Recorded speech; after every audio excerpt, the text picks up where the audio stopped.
sometimes you even avoid a conflict, which was my case. Oh, I'm going to buy this self-therapy subscription to Selftalk and my life is going to get...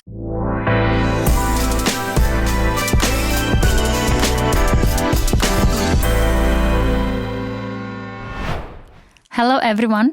We are happy to be back with another episode of Real Self-Talk. And this one is going to be about relationships and the quality of relationships we have. Welcome back, Viorica. How are you? I'm really curious what we're going to talk about. But this is a relationship with others, I think, right? Which starts with ourselves, but the focus is with others. Yeah, I came up with the idea to have an episode on this subject because I've noticed people struggling to create meaningful relationships so much more than before. And there is even this studies that says that people are now having almost zero friends. Those type of friends that you can call at 3 a.m. and they can come save you up from some it's quite bad scary situations. Though. I remember when we had this workshop on the branding of Self-Talk, the guy who was leading the workshop, he asked before of the workshop, he asked what are you building? Are you building something that people will feel lonely and isolated, or are you building something that brings them together? Which, stayed with me, that phrase. Yeah, he asked us, is this to encourage people to talk only to themselves, or it's to address this pandemic of loneliness? Yeah. That's not so talked about. I think in this part of the world is not where it started to be talked, to people to talk about loneliness or something. But in the States or in the west of Europe, this is something maybe it's in the other extreme. Yeah, in the UK where I lived, we have a ministry of loneliness. So I think in big cities, this problem is quite big. And I was surprised to hear that question from the branding person, because it was obvious to me that if you have a good relationship with yourself and if you talk well to yourself, then your relationships with others are much better, because the relationship with others are a reflection of the relationship you have with yourself. I still, how would I say it? I still want to feel it because I understand it mentally, but exactly how this is related and where, because it's different when you understand it mentally and another when you feel it. Yeah, do you know this feel with feeling it?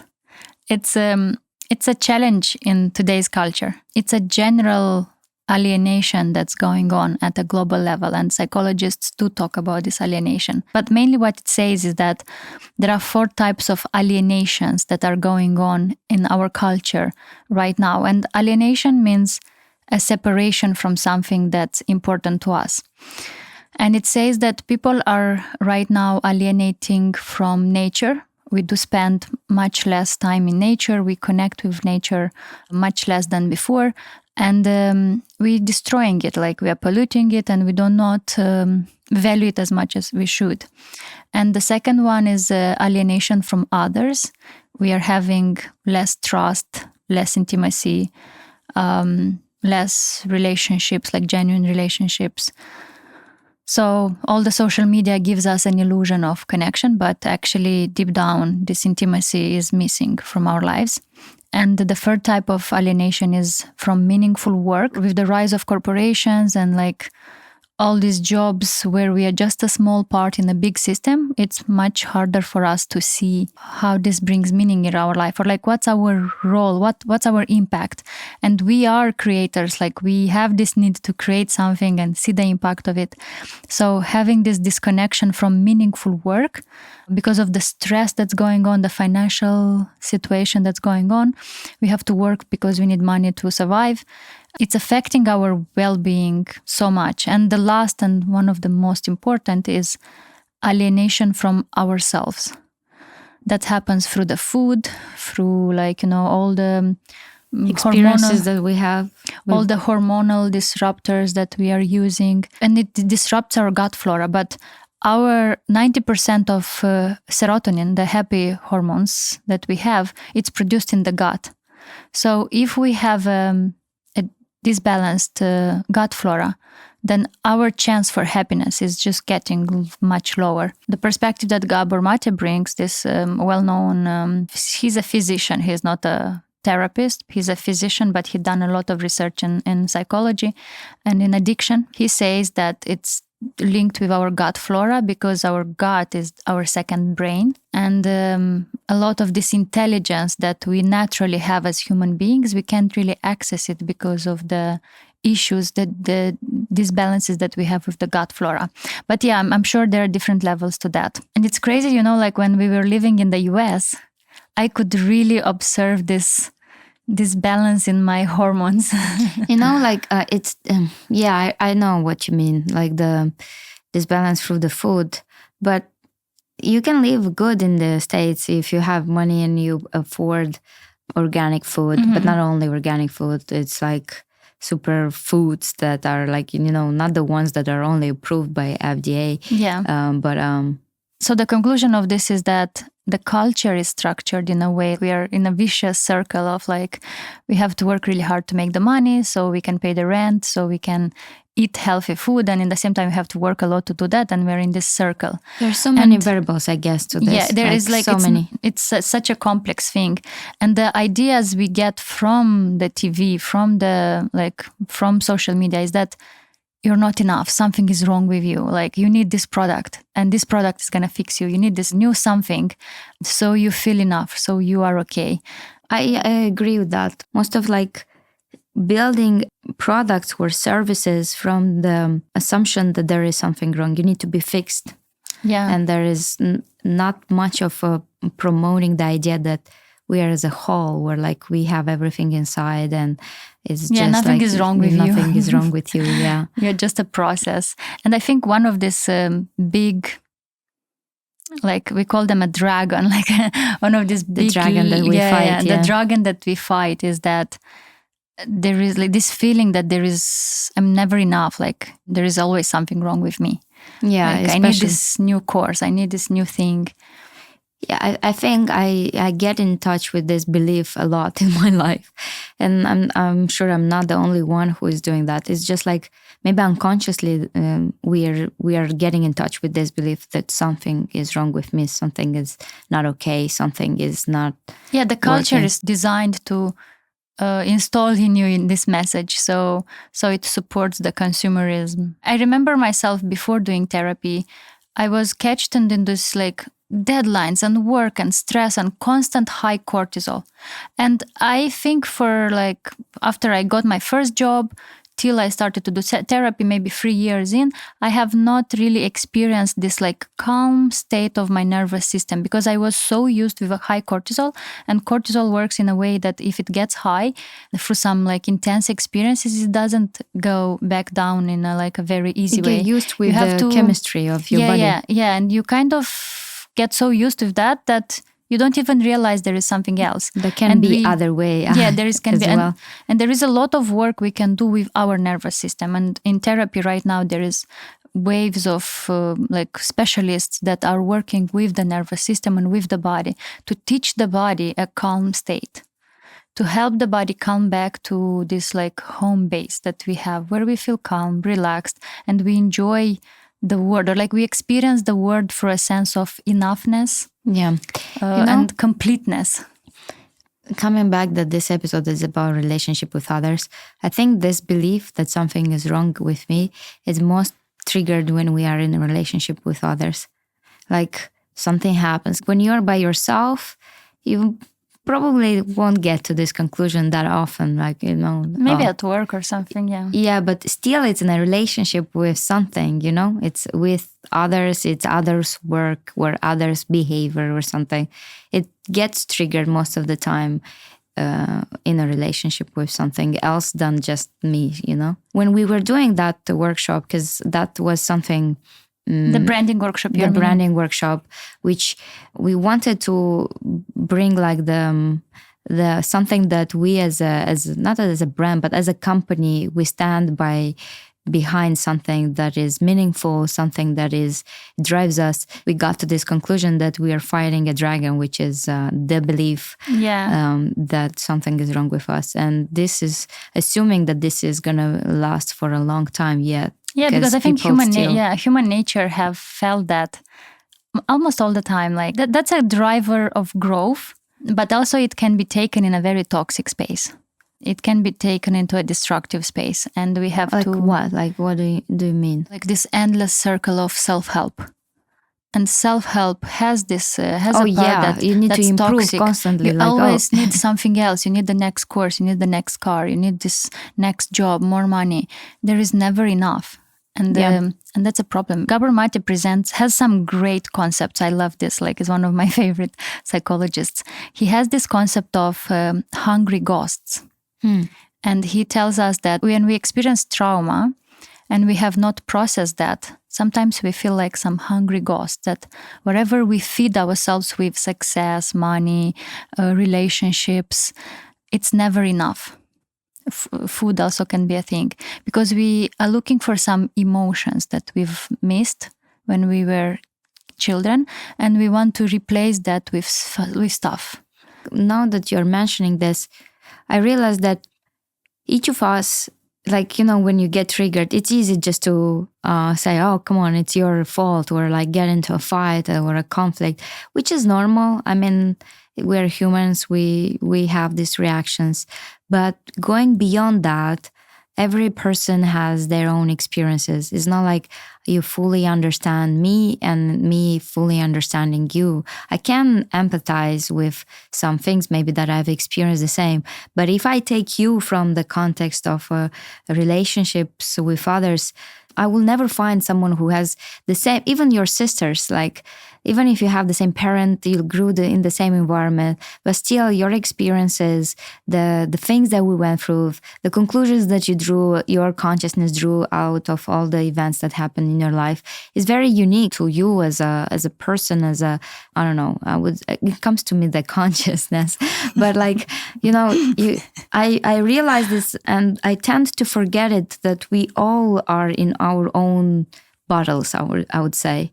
We are, like, I can't understand fully what you're going through. You can't really understand what I'm going through. And that's normal. And it's okay, because I don't know, I was at some point dreaming that it will be possible to actually tell that, or like the whole transfer to someone the full experience, so that they actually feel what's like to be you. How it's, yeah. I'm not sure if we're going to get to that point never say as never. As a human beings, but it takes me to this, that if we go to in a relationship with others with the mindset, or that everyone fights their own battles, or like they have their own process into understanding their life or themselves or whatever they're navigating in life, then comes this more, I guess, more patient, or more like compassion. Yeah, exactly. Be more compassion to others. Even if you have like, oh my God. And less conflicts, I think, because even if the anger, like whenever a conflict happens, it's normal to feel angry or whatever emotions comes up. But this thought that maybe there is something that I don't know about that person, why are they doing this? Just this thought itself can help you calm down. Be like, okay, my experience is fully valid and their experience is fully valid, because they come with a baggage here and I come with a baggage of beliefs. And most of the time it's a misunderstanding, and like, or it's a clash of beliefs. Yeah, a clash of beliefs. That's the word for that. Yeah. And it's so funny, but so unpleasant to live. Yeah. It's good to stay here and kind of talk about it. But I remember myself going through it, and it's not fun, and it's not easy. Yeah, it's when not you're easy. Going through a conflict, or maybe like something that is bad happening, that you think in the moment is bad. I'll give an example. It's like a breakup or something. Oh, this is bad. I'm like lonely now. I'm by myself or something. And then it happened. Like, I'm giving an example of this from my life, because after years after the breakup, I would go back and say, this was the best blessing in my life or something. But in the moment when you feel it, when you are going through this, you're like, oh, this is the worst thing that is happening. I can't see any good in it. In the moment when I was living it, I was like, no, this is not good. It felt like the end of the world. Yeah, but then I could find something like, the learning or the insight or something, the blessing out of it. Or yeah, something. but actually that's the whole point of therapy, to rewire your brain to see the other side of the coin. Because when we stay in this like very negative, like trauma-based perspective of the world, our cortisol levels are high and our body enters into this state when we are not responsive to the world. Like we perceive the world as a danger and we kind of stay closed. We do not explore the world with curiosity and joy.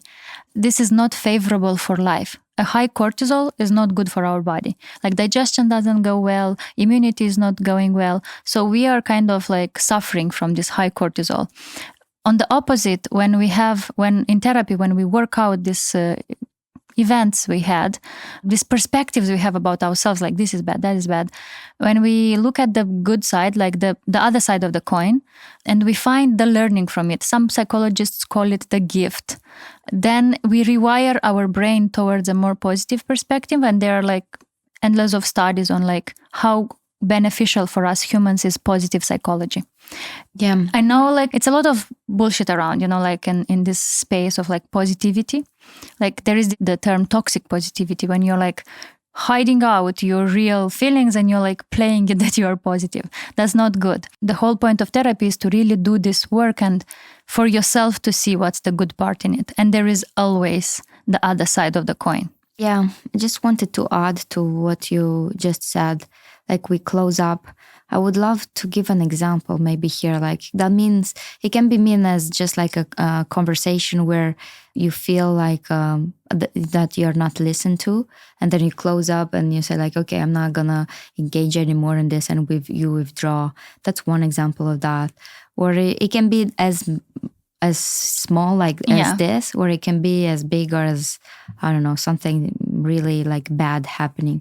Yeah, like I had lots of them. I think even in our like at work with specific colleagues, like something small would happen and it will really upset the other person.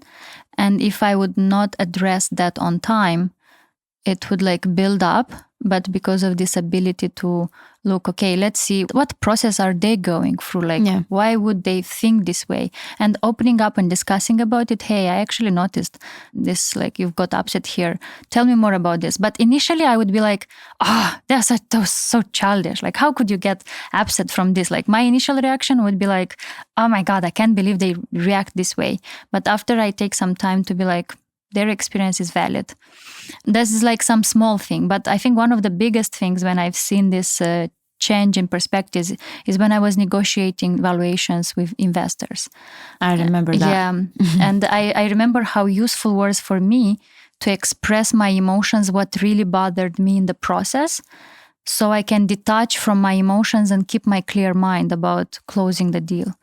And it's crazy. I even remember how at some point I sent a message saying, hey, this act, like this delay bothers me. I need some time. I need the weekend to process it and I'm going to come back on Monday.